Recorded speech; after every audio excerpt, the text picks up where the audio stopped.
সকালে ঘুম থেকে উঠেই শুনি যে আমার এক কাকি চিরদিনের জন্য চলে গেছে। খুবই মন খারাপ হয়েছিল এবং তার মাগফিরাতের কামনা করে আল্লাহ পাক যেন তার বেহেশতে নসিব করে। কিন্তু তার মেয়ে ছিল না, তার 5টা ছেলে ছিল। যাই হোক, ছেলেরাই সাথে ছিল। শুনে খুবই খারাপ লাগলো।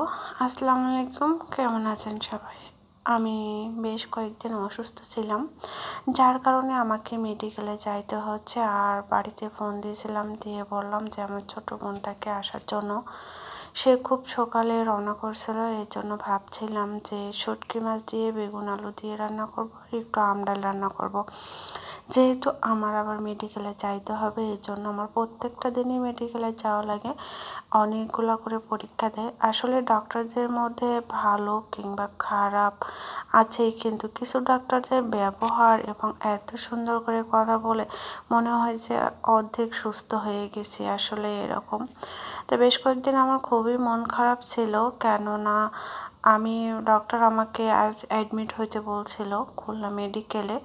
আজ কথা ছিল, এই জন্য আমি আমার ছোটো বোনকে নিয়ে আসছি।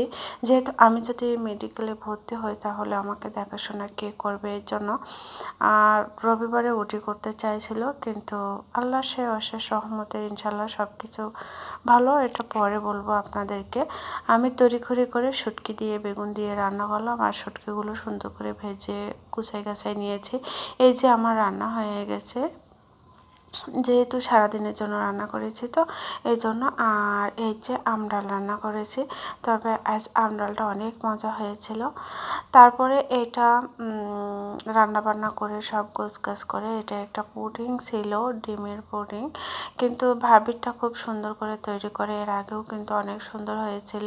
কিন্তু আজ যে একটু খারাপ হয়েছে, এটা আসলে মানে একটু ফেটে ফেটে গিয়েছিলো, কিন্তু ক্যারামেলটা একটু তিতা তিতা কালার হয়ে গেছিলো। যাই হোক, তবে অনেক টেস্ট হয়েছিল। আর এটি কিন্তু ফ্রিজে রাখলেই কিন্তু অনেক ভালো লাগে আর কি।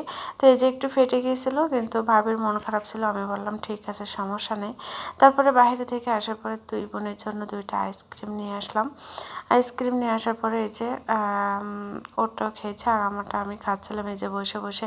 তারপর দেখেন বিকালের ওয়েদারটা, আজকে একটু হালকা ঝড় এবং বৃষ্টি হয়েছিল, যার কারণে ওয়েদারটা অনেক সুন্দর ছিল। এই যে দেখেন মেঘলা মেঘলা আকাশ, ছাদে উঠেছিলাম।